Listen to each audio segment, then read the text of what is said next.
14 different blocks using different parameters and different tools and different machining styles, and to look at the surface finish on those to share them. So when we actually did the class at AU, we were passing the blocks out, handing them off. So this is kind of like the first time that we're doing a webinar with a webcam. So we're not going to be able to pass the blocks and hand them, but I am, besides having pictures of them, I'm going to put them in front of the webcam as we work on things. So I believe that, that you might have like a little image or a little window with a webcam image, and you can drag that up and down as needed as we go through the presentation. So without further ado, I'm going to just go ahead and go through this. This is most of the slides. I modified them a little bit for today, but most of it is from our AU classroom. So what we're looking at is exploring the factors that affect surface finish. It's a huge topic. We could spend a webinar just on the individual pieces I'm talking about today. We could do a whole webinar on each piece. I mean, you could really turn this into, like a 2-3 day class if you really wanted to. So we're just gonna highlight some of the important stuff. Okay.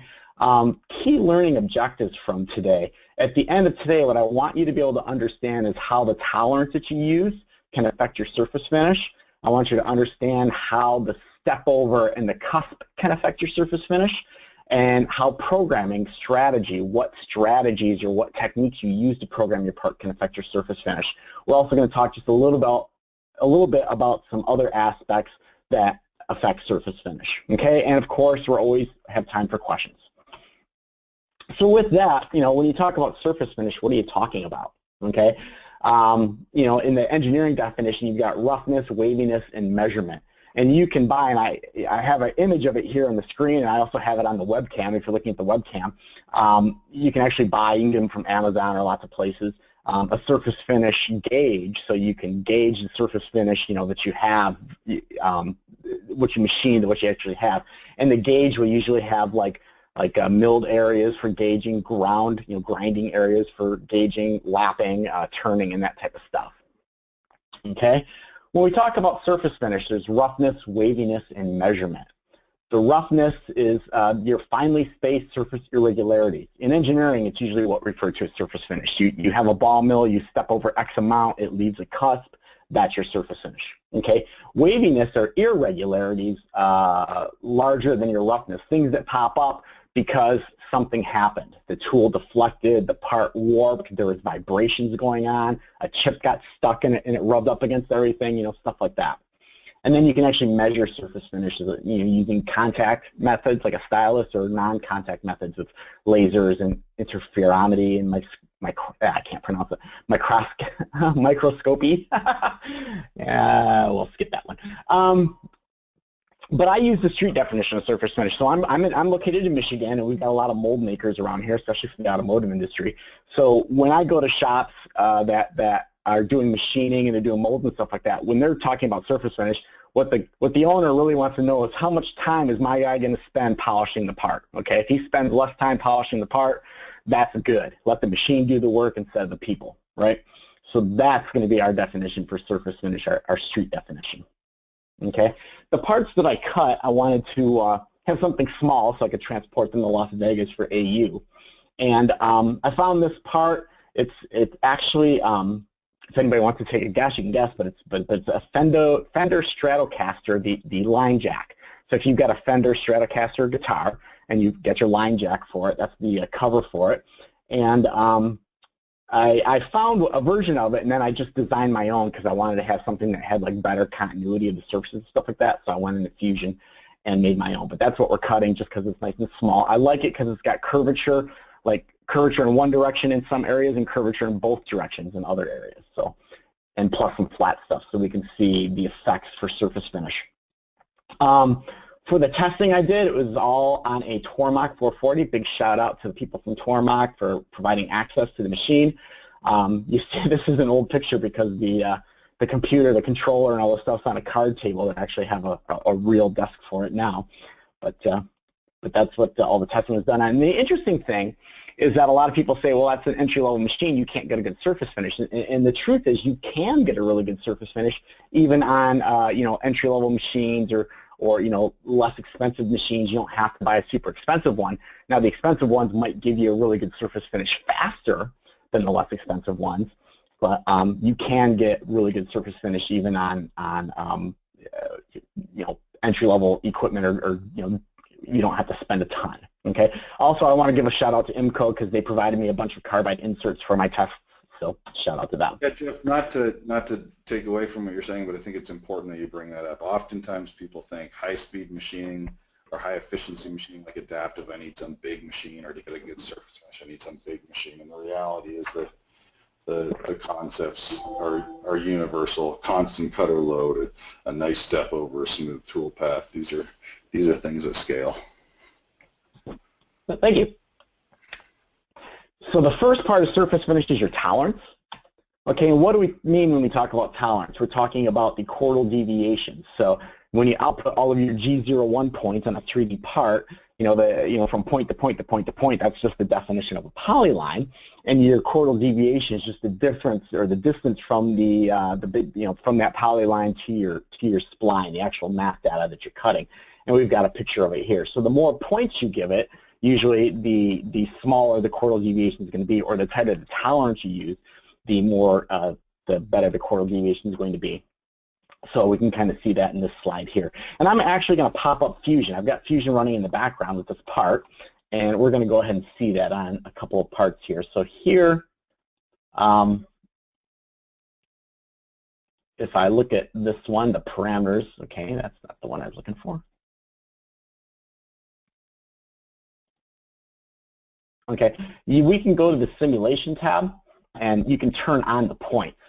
So these are all the points that are on this part, that we're looking at right here. And we can see the points have a certain amount of distribution based on your chordal deviation. So these are all the G01 points that are going to be output in the cutter path. And if I look at, say, another cutter path here, like this one, and before we look at it, let's just take a look at the tolerance was much looser, 0.12 millimeters. So as I would expect the points to be a lot fewer, okay? And then as we're going to see, the surface finish is going to be a lot rougher, okay? We'll get to that in just a second. Let's go back to our PowerPoint here. Okay, so I have a couple of blocks. You can see in the picture here, one was milled with a 0.12 tolerance, another one was milled with a 0.001 millimeter tolerance. So I am going to pop those up on the webcam real quick. And that happens to be number 4 and number 5. So here's number 4, and the webcam should focus here in a second, I hope. There it goes. And you can see that there's a whole lot of roughness along the barrel here. Okay, and you can see that on the part and everything. Versus number 5, which was cut to a much tighter tolerance. We'll let the webcam focus, and it's a lot smoother. And if I put those two kind of side by side here as much as we can,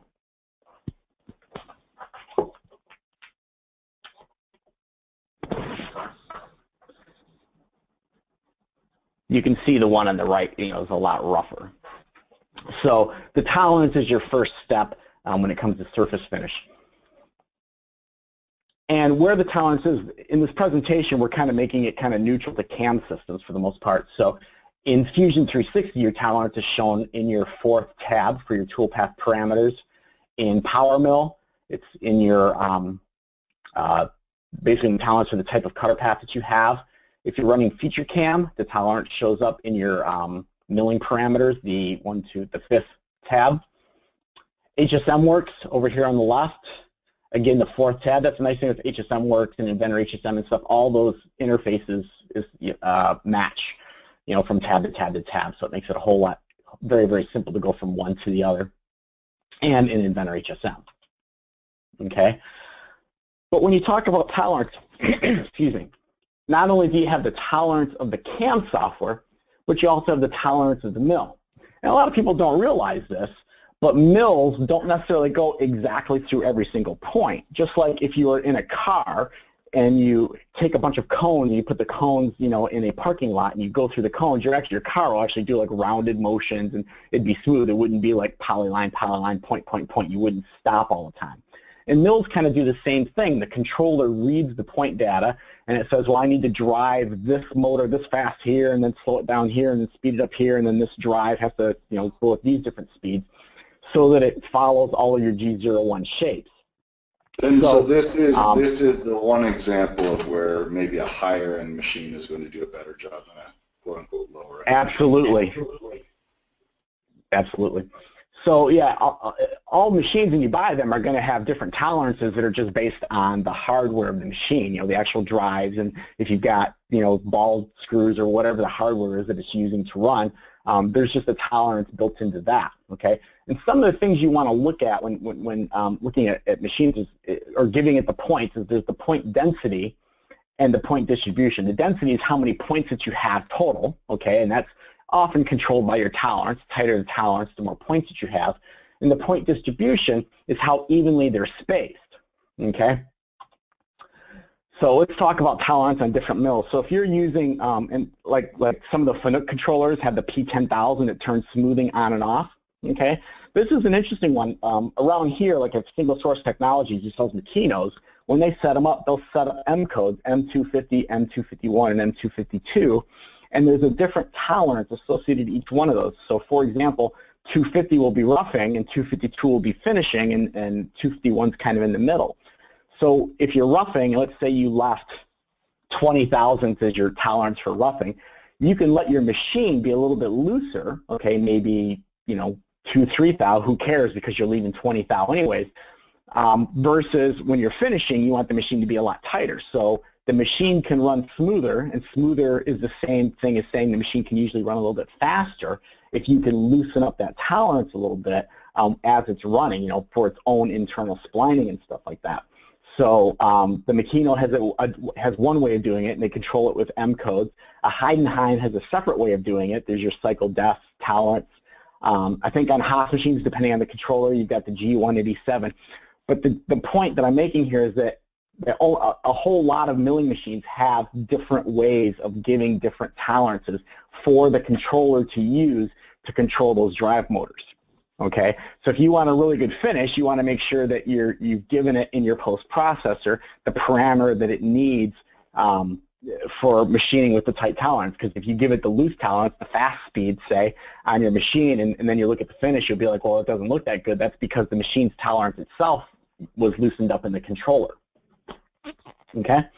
And this is where, as Al pointed out, the more expensive machines give you really fine control over that. You can have like a super tight tolerance on the Makino or rotors or something like that, and you can loosen it up when you want to go faster.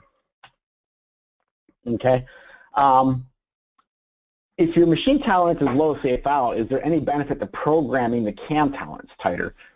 And that's a really interesting question. So for example, let's say your machine's tolerance is no better than 1/1000th of an inch.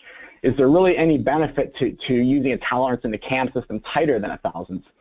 And that's something that you have to test on your own, to be honest. But in general, I have found that it's better as long as you don't bog down the controller with too many points. So if the controller can't handle a ton of points, then you don't want to do it. However, the extra points usually does help out the machine's internal algorithm. So even if it can't match them exactly because its own tolerance isn't that great, an example of that is the Tormach that I was using. It's not, it's a good machine, but it's only like a 1 thou tolerance machine. But yet you can cut to a tighter tolerance, and as long as the controller is not bogged down by the points, it ran very fast and very smooth. Or it ran fast as that machine could be. If you use PowerMill, one of the features that they have is the ability to give it an extra point distribution, basically saying that you've got all these points based on your tolerance, and you can see that picture in the lower left corner. So besides the points based on the tolerance, I'm going to add extra points in between those so that the distance from one point to another point is no bigger than X amount, whatever you type in. And that gets to the point distribution part of it, because the machines, when they do the internal splining, they love an even distribution. Just like if you were to put cones in a parking lot, you would love the cones to be evenly spaced versus, oddly spaced. Okay? Excuse me. Just got a cold. I apologize for that. Step over and step down. How does this affect your cusp and scallop? Okay? Your cusp, especially if you're finishing with a ball mill, that's your the area left over from one step to the next step, and then you've got that little cusp, scallop, whatever you want to call it, that sticks up in between, kind of shown in that picture there. If you're on a horizontal surface, you can calculate your cusp based on that calculation that I've got there at the bottom right, or just put it in a spreadsheet like I normally do. But the problem with the cusp is when you have that step over and you're not on a horizontal surface, okay? You've got a sloping surface, you've got an angle, or especially curvature where the cusp, from one step to the next step to the next step is constantly changing, and that really affects how your surface finish looks. Okay, so what I've got is I've got two examples utilizing a large cusp, which is number one, and utilizing a smaller cusp, which is going to be number two. So the 0.8 millimeter step and a 0.25 millimeter step. So on the sheet here, this is what I'm calling block number one and block number two, and I'm listing here what size tool we used. I've got both the metric and inch sizes, what the tolerance we used, what the step over was, and then just the spindle speed and cut direction, stuff like that for information. So if I grab number one and number two, and move these guys out of the way. Here's number two, and we'll let that focus for a second. And you can see that it's a lot smoother of a finish. It's much tighter. That's the one with the tight step over. The one with the loose step over, number one, as soon as that zoom focuses, you can see that's very, very rough in there. In fact, I'm going to rotate this a little bit so you see that even better. Okay, so your step over obviously affects your surface finish. So the tighter the step, the better the surface finish is going to be. Okay, and those are some pretty extreme examples. We'll just go back here. You can see the pictures. I set up my camera on a tripod to try to get those pictures as clear as possible in the PowerPoint. Okay, in Fusion, as soon as I go there, so those step overs, this is number one. Zoom out a little bit here. Okay, so you can see the step over with one, and then you can see the step over with number two, and it's a lot tighter. So obviously the cusps are a lot smaller.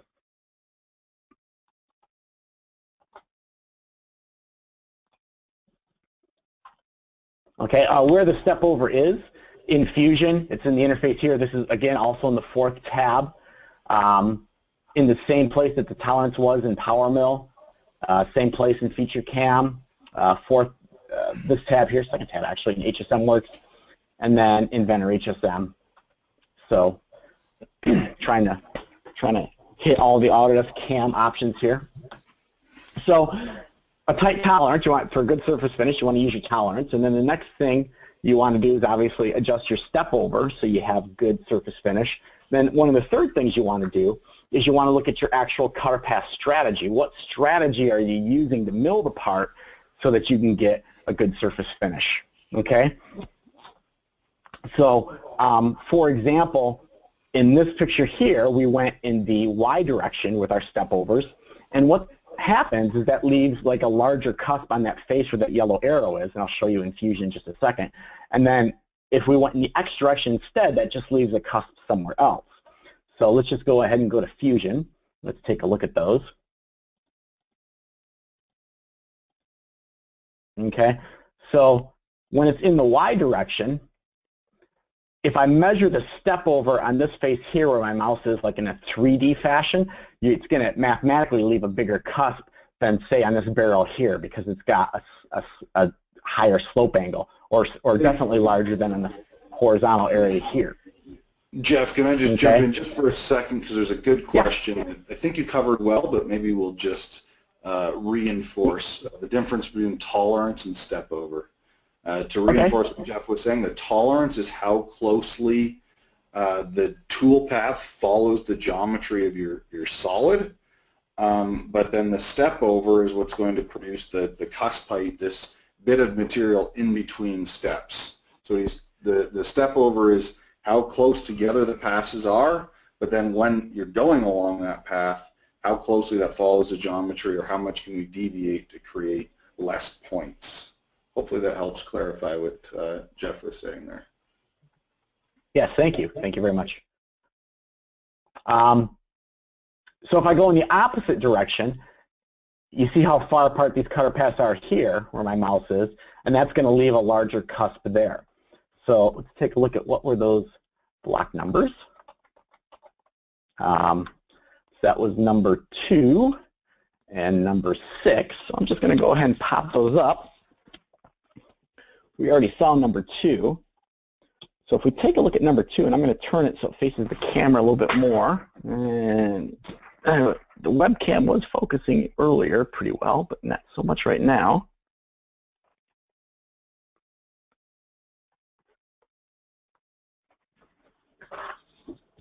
Along this face here, especially, you have a higher cusp. Okay. Now, if we bring the other one in, which was number 6, right here, this front face is going to be very good, very clear, with hardly any cusp. Let's rotate that around. However, it will be leaving a larger cusp right here, where the pen is, okay, for finish quality. So there's a couple things we can do to address that situation, okay? One thing we might try is the contour strategy, or in other systems like PowerMill, it's called Z-level finish. So instead of going back and forth, either in the X direction or Y direction or some angle in between, we're going to step down from top to bottom. Now, these parts I was cutting are aluminum, and the raster option works really well. If you're cutting something that's really, really hard, you're probably going to want to do a contour option anyways, because the tool deflects less, okay? So this is what we call a contour option, and I'm going to just pop that up in Fusion and show that to you. Okay, so it steps down from top to bottom. I'm going to go ahead and simulate that for you real quick. I'll turn off the points, hit the play button. So it's just kind of doing this nice roundy simulation on that. I really like how the HSM algorithm handles like stepping down from one layer to the other, because it comes off just a little bit and it does a nice blend in.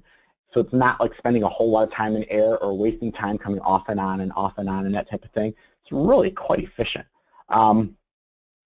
Okay, so the downside is again, you can see in this area here at the very top, we're probably going to have a little bit of a cusp, okay? And in fact, that is the situation. The arrow's pointing to it right here, and I'm just going to bring that part up also. Okay, and if let's see, not yet. Maybe I can bring it a little closer.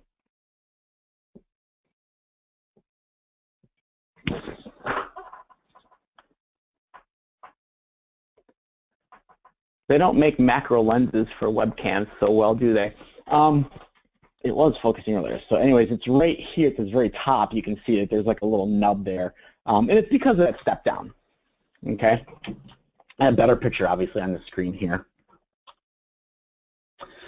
So another option you might do is a constant scallop. Constant scallop is gorgeous in the fact that it's a 3D step over. It's not stepping over like in a 2D plane, like as you look at it from above, and just the step over is like the same, and regardless of the slope of the surface and stuff. Here, the step over changes, or the step over is constant regardless of the slope. So whether you're going uphill, downhill, or flat, the step over, if you measure it in a 3D fashion, is the same. Okay, and in Fusion, let's just go ahead and take a look at that. That scallop here. And I'm going to go ahead and do a simulation on that. And I went from the outside to the in. I'm just going to go ahead and speed it up, let it get onto the part a little bit. So it starts climbing up the part. So the step over, regardless of how steep the slope of the surface is, like on the wall here, it's vertical right here. And then we've got like a fillet here, and then it's flat here. So, but regardless of the angle or the slope at that point, you've got a 3D step over. The beautiful thing with a scallop cutter path like this is that you notice the tool stayed on the part the whole time. It never like went off and back on. And that's pretty common that you get, for those shop owners who see 3D parts being cut and they complain because the tool's in the air a lot. This is one of those cutter paths where the tool just stays on the part and it's not bouncing around in the air. The downside with it are the collapsing areas, because eventually all shapes start to collapse. Unless you start with like a circle to begin with, it all starts to collapse. So this is these little V-shaped options here.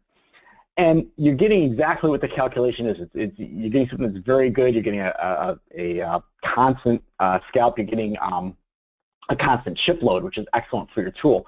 The downside is where... Oh, sorry, finish what you're saying there. The downside is where it collapses here. You see that in your finish, and in the mold industry, the guys they taught me the term snail tracks. They call it snail tracks when they leave that. So you can kind of see that collapsing. Yeah, go ahead. Rob Lockwood did a good webinar for us a few weeks ago or months ago. If you didn't watch it, but he's also got a YouTube channel where one of his more recent videos talks about how you can get some better control over the scallop toolpath. So if you haven't watched that video, quick shout out. Sorry for jumping in. Oh no, it's great. And Rob's truly an expert. He could teach this class probably better than I could. So yeah, he knows his stuff and then some. Okay, so scallop is a really good cutter path to use in certain situations, depending on the finish you're looking for. Now that, even though we see that collapsing motion in the part here, it'll bench out real easy. So it's not like a big deal. It just depends on whether you want that or not. Okay, but that's a good option to go with. Okay, another option, this is kind of popular in the mold industry, especially for hard parts, is your slope angle. So if you haven't machined, if you've done 3D parts like this, parts with the fillets and contours and all that kind of stuff, and you haven't done slope angle, you should probably give it a try. Okay, so basically what we're going to say is we're going to say, well, let's do the planar finish, or let's do the parallel on the flatter areas where it makes a really, really nice finish, and let's do the contour or the Z-level finish on the steeper areas, okay, where it leaves a really nice finish. So I'm going to combine the two, okay? And in Fusion, that's actually pretty straightforward to do, because all you have to do is in your parameters, you just click on the slope button here and you tell it your angle. So in this case, if horizontal is 0 and 90 is vertical, I'm saying let's cut everything between 0 and 45 degrees, okay? And to complement that, I do the contour. Okay, you see a lot of bouncing around the air on that. That's because I forced it to do climb milling the whole time versus climb conventional. And in contour, I said go from 40 to 90. So remember, the previous one went from 0 to 45, and this goes 40 to 90, which means I've got 5 degrees of overlap between those two cutter paths.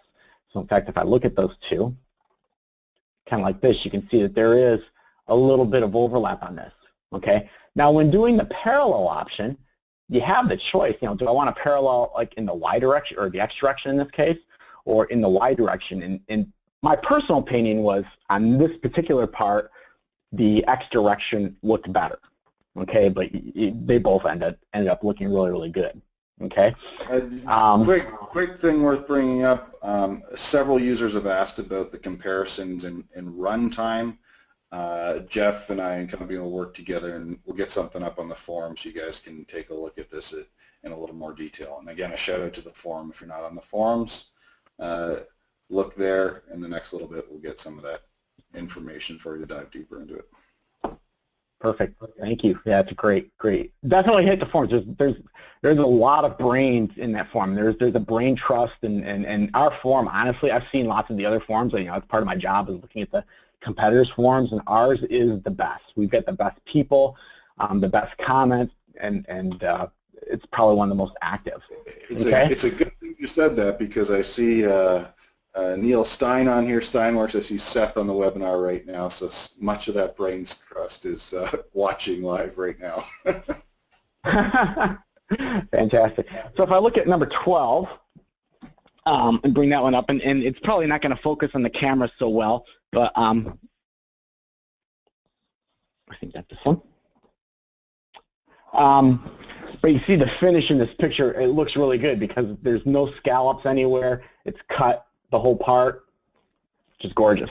So the slope machining, especially if you're in the mold industry, you're cutting really hard stuff, slope machining, it's one of those advanced options a lot of people don't totally understand, but can really, really come in handy for hard materials or for trying to get really good surface finish on parts.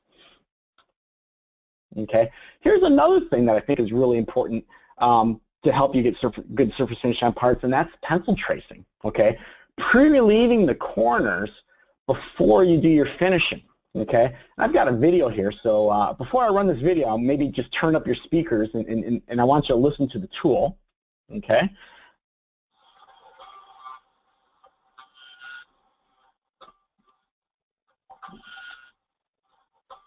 I don't know how well you hear it, but every time that tool's in that corner, you know, when it's going from the flat part and starts going uphill, you hear it suddenly take like a heavier cut, like you know, like, okay, I can't imitate it so well, but that's what's happening. There, Jeff. We often say a good machinist can tell a good cut from across the shop, but it's whether it be adaptive clearing or finishing, you can tell when the cutter's happy and when it's not happy. Yeah, exactly. And but every time it's in that corner, it's vibrating, right? It's taking a higher chip load, and the cutter's doing a little more deflection, a little bit more vibration, and that really affects your surface finish. And I've got another cutter here. What I did is I ran pencil trace on this front half, but not on the back half. So you're going to hear it be pretty silent on this front part, but you'll still hear that little bit of noise in the back part.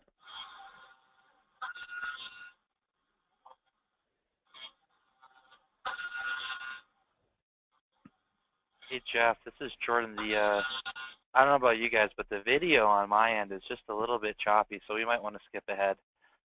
Okay. Yeah, it is a little choppy, but there's a request that maybe we can get some of these up on the YouTube channel. They're short. Maybe we can put them up on Instagram after the fact. Oh, absolutely. Yeah, we'll put them I'll put them on Instagram too. In fact, funny, one of them is on Instagram today. The first one I posted on the Instagram channel before the webinar, basically pushing the webinar, saying, "Hey, what can you do to get rid of that sound?"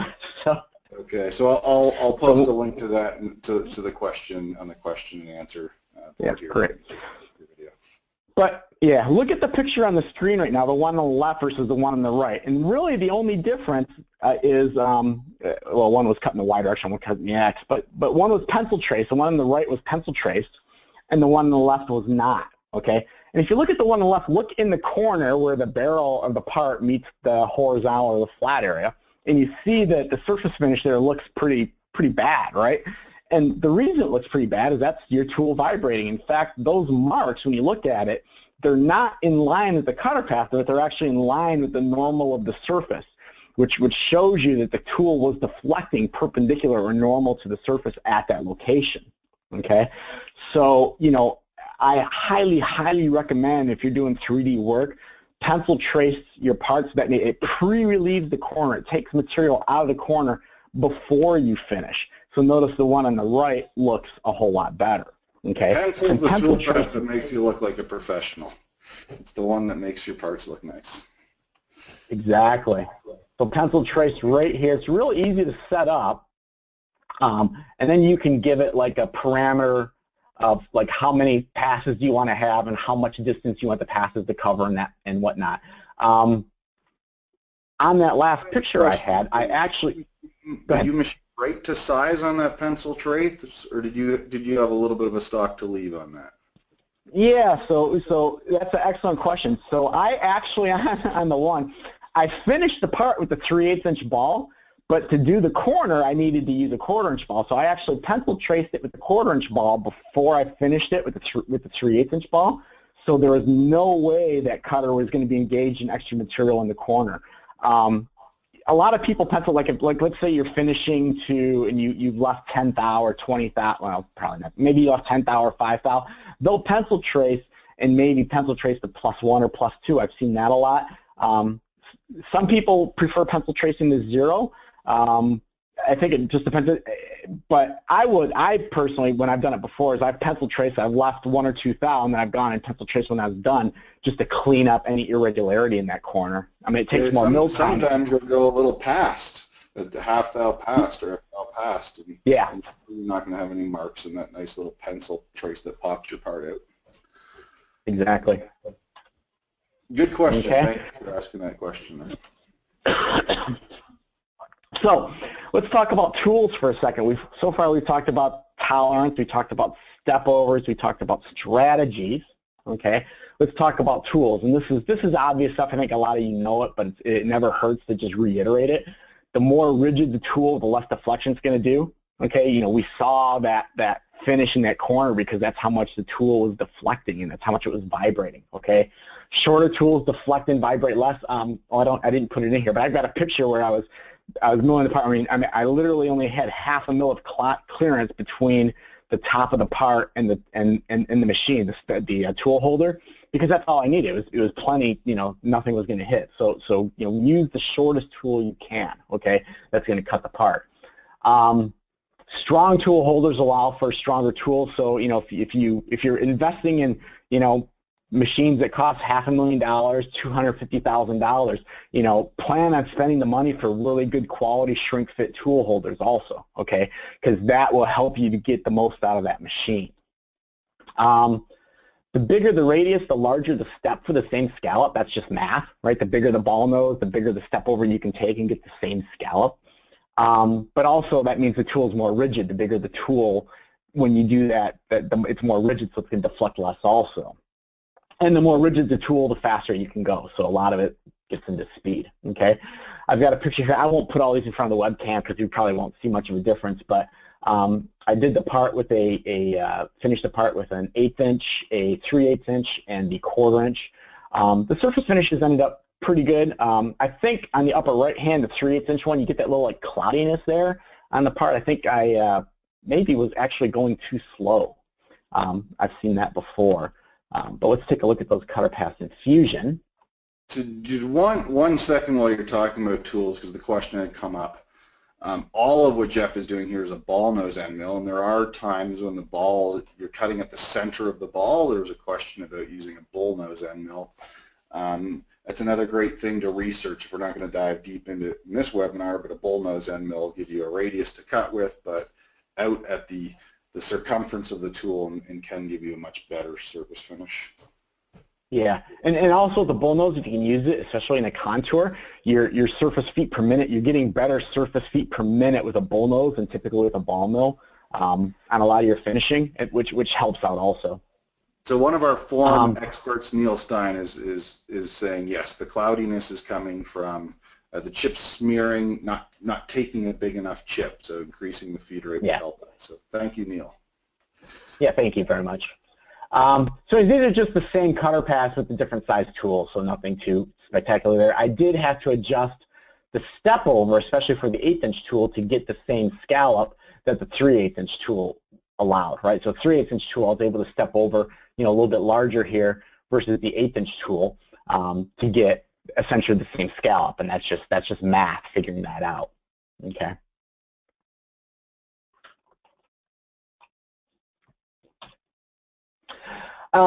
So some other things that can happen. Oh, did I skip? No, I guess not.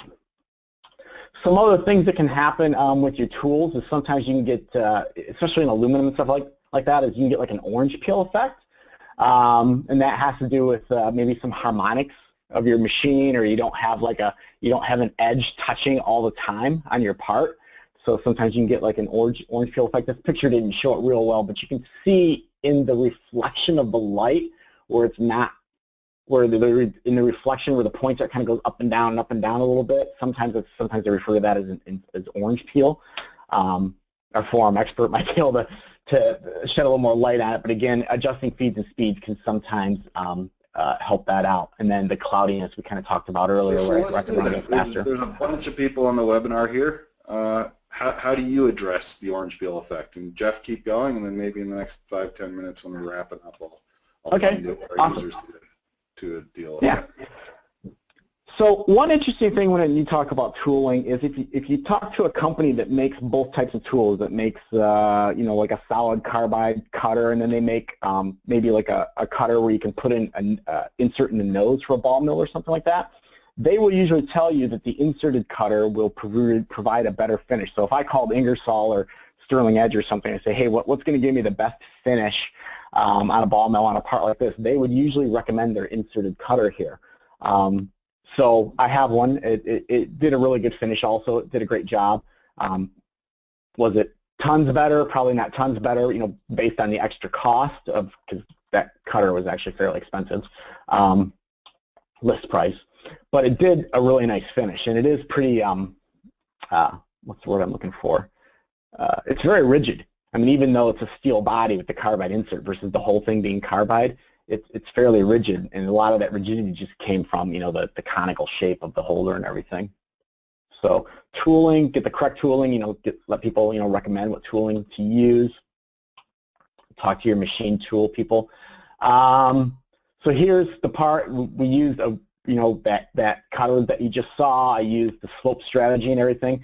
You can see, I'm going to bring my mouse up, you can see the line just a little bit here where the contour, the Z-level finish and the planar or parallel kind of meet up, you know, and here's the overlap region. But it came out really, really nice in that regard. I'm really happy with the results, you know, of the cutter path on this part. Nice and smooth, hardly anything to polish it. Speaking of polishing, I have a story. We're almost done with the presentation, but I have a friend named Dave, and he's a one-man machine shop. He's got got 2 mills, and he's got his own machine shop, and it's just him. And so this is how he cut 5 strokes off of his golf game. So Dave used to do a lot of work on emblems like you see here, where basically it was like it's not a high pressure mold, it's a low pressure mold where basically they would cut the part that you would put in a graphic of the emblem, and then they'd, you know, inject the plastic over that or under that. And he was making these, just tons of these at a time. So what he did was he would put like 10 or 15 of them on his mill at one time, because that many would fit on his bed. So he had a pallet and a fixture, and he'd put 10 or 15 on, and he'd program his you know, cutter path, and he'd hit go, and he'd, you know, do the tool changes, cut the parts, cut a little 10, 15 of them. So while it was cutting, he'd go, you know, do a few holes of golf, and then he'd come back, and what he did was he would actually, you know, these are just Dremel bits, right? And you can get them. In this case, I got some with the 1/8" spindle, or the 1/8" shank. And you could take the Dremel bit, and you can just squirt a whole bunch of polishing compound on your mold, take the Dremel bit, put it in your part, run like a parallel cutter path on it, or a Z-level finish, hit go, and then go do a few more rounds of golf. And when you get all done, and this is an example of the part I had at Autodesk University, the picture on the right, you can see the reflection. That's my AU badge in the part itself a little bit there. So you know, the moral of the story is, if you want to get like super shiny, it depends on whether you want to waste the mill time. You know, if you let your mill run overnight, you go ahead and stick a Dremel bit in, slather some polishing compound on your part, make a cutter path, let it go have some dinner or play around the golf or whatever you prefer. So for, you know, brilliant surface finish, that's one step that you can go. I love you sharing that out of the box little tip and trick. I'm sure there's a lot of users there that maybe wouldn't have thought of that. It's great. Similar kind of thing, but if you haven't seen those Lang fans to blow your parts off in the machine before you take them out, or use a 2D chamfer operation to break the edges so you're not doing that manually. There's a lot of things in the machine that you don't traditionally think of. Thanks for bringing that up. So in conclusion, for a brilliant surface finish, be aware of your tolerance and smoothing settings on your mill. Okay, incorporate those into your post-processor if you need to, depending on what type of mill you have. Use an appropriate tolerance for your mill and your part. If you have the ability to give it, you know, if your mill can handle lots of points, give it lots of points. Utilize tight stepovers, obviously, that controls your cusp. Pencil trace, relieve those corners before you finish, okay? I do both. I'll relieve it, finish, and then hit the corners again just so they look better. And then use the sturdiest tools and holders that you can. Keep it, have it hanging out of the holder as little as possible, but, the minimum amount possible. Okay? Tormach gave me the mill, or provided me access to the mill, and then IMCO gave me some of the tools that I use.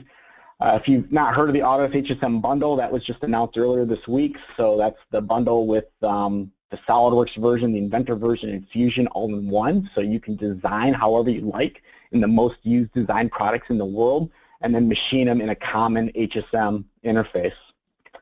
So I don't know, are there any other questions? I know Al's been answering these questions as we go along, but has anyone posted any others, or?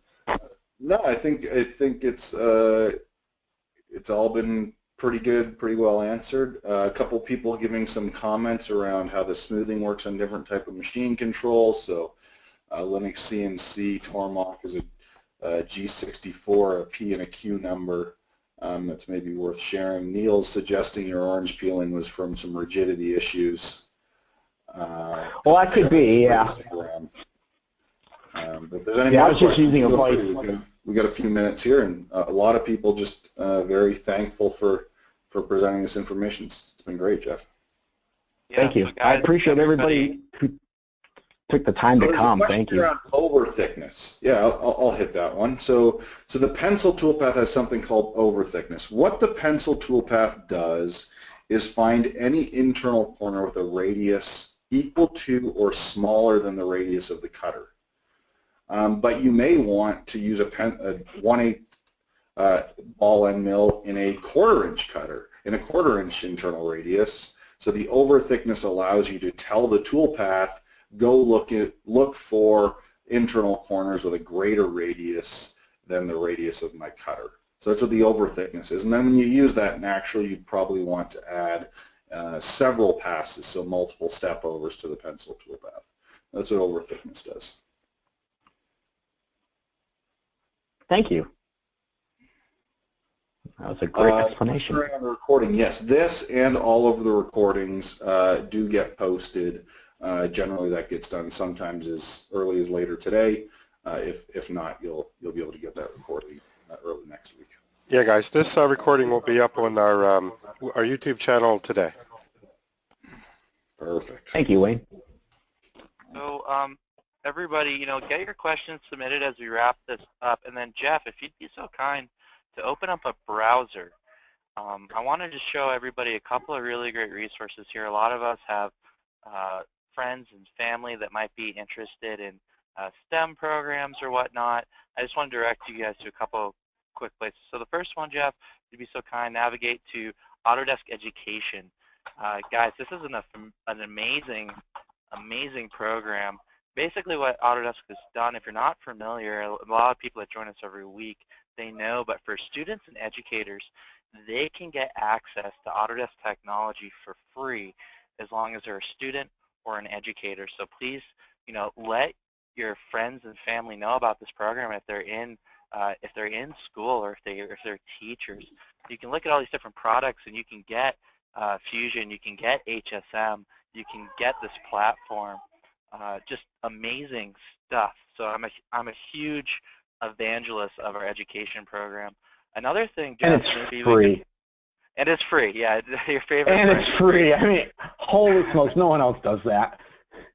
Yeah, it was a few $100 million business that Carl, who's going to be Carl Bass, the CEO of Autodesk, who will be our guest next week.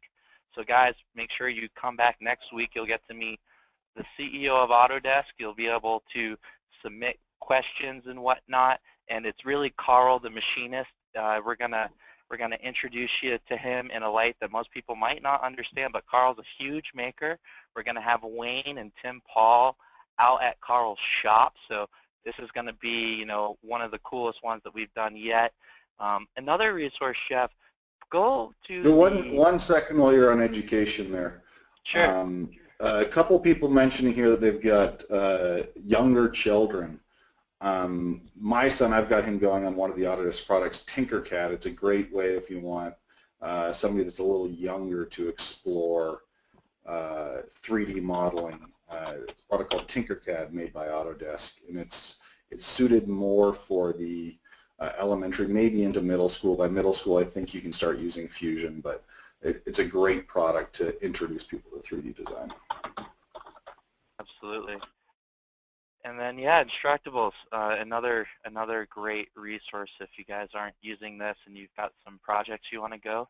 Chances are someone's put together a really nice tutorial as to how to, make whatever you'd like, and this is an Autodesk resource as well. And then we also have, Jeff, if you could toggle back to your browser real quick, we've got the CAM forum, and then the idea station. So those are a couple places. And then also let's visit a place where they can access their posts as well. So on that CAM form, just as I showed, there's a couple people asking about Jeff, the PDF, your comparison PDF. A few people want access to the Fusion file.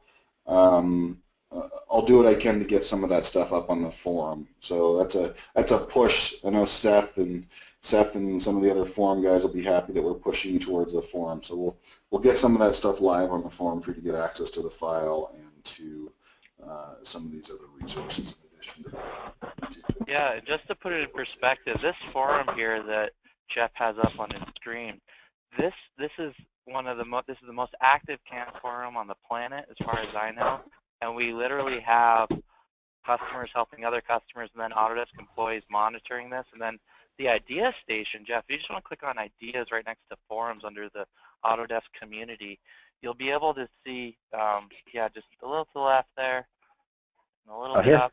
There you go, right there. That's perfect. So if you guys, as you're using the product, this is one of the really great things. I mean, Al, he lives and breathes this stuff, and that's his role.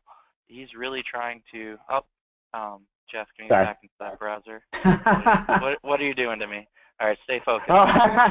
So guys, what we're doing here with the HSM Idea Station, we got the Idea Station for other products, but as you're using this technology and you've got a great idea, I mean, it's all about community. So submit your ideas.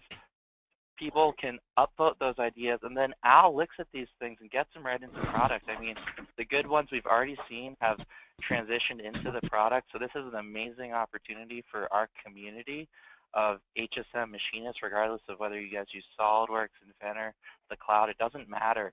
You know, you guys can all influence the direction of the product. It's huge. I don't know of anyone else doing stuff like this out there. I mean, Al, Jeff, correct me if I'm wrong, but to me this seems amazing. It's amazing. There's a lot of ideas that we need to implement. There is a release coming out in Fusion this month that's going to have some stuff in it. And then on the topic of surface finish, a shout out for CAM beta mode. The blend of stuff that we've been talking about will start to show up in Fusion this month in beta mode. Nice. So that's an extension of kind of things that start in an Idea Station type area. Then I think the last thing that I'd like to encourage everybody to do is, you know, Jeff's one of the guys that is out there and he's posting a lot of the content that you guys see on Instagram. So if you haven't already followed the HSM handle, Jeff, could you just maybe pull up Instagram real quick? You can just log in. Let's show them the Autodesk Instagram handle. We'd love for everybody to tag us in their posts and follow this. And then we also have a few guys that are AEs on the team, and you can follow them as well. And you know, always feel free to direct message the team on Instagram. We love seeing everything that you're doing, but go out there, give us a follow. We'll follow back. And, you know, it's a great way to interact with us. We love seeing the pictures and the videos. Yeah, Absolutely. And one more there's favor. Event. Go ahead. After you've done that, jump back to the Fusion CAM sample files. There's a couple of people that want access to your file, and I just inspired this to be a good file to add to CAM samples. So show people where CAM samples are, and then by the end of the day, Jeff's file will be hiding there.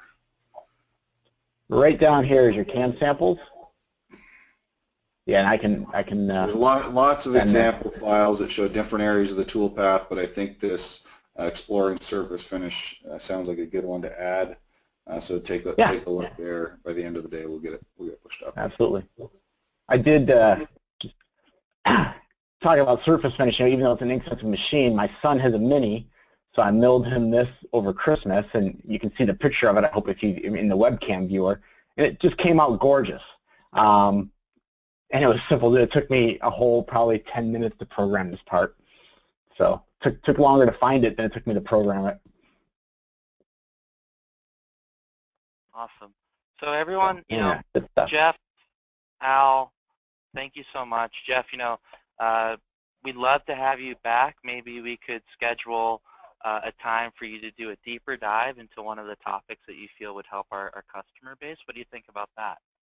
Oh, I'm always happy to help and come in. Awesome. So thank you for the invite on this one, and thanks everyone who came and checked it out. Perfect. And then Al, thank you so much for joining us. I know this isn't a part of your requirements of a function of your job at Autodesk, but we really love having you on. So thank you so much for joining us. And next week, everybody, we have Carl Bass, the CEO of Autodesk. He's going to be joining us for the HSM Hangout. So tell a friend, let them know, sign up, register. We are limited to 1,000 registrants, and we're about halfway there. So we'll get the invitation out there for you. We'll post it on our social page. You can follow us on Facebook at Autodesk HSM.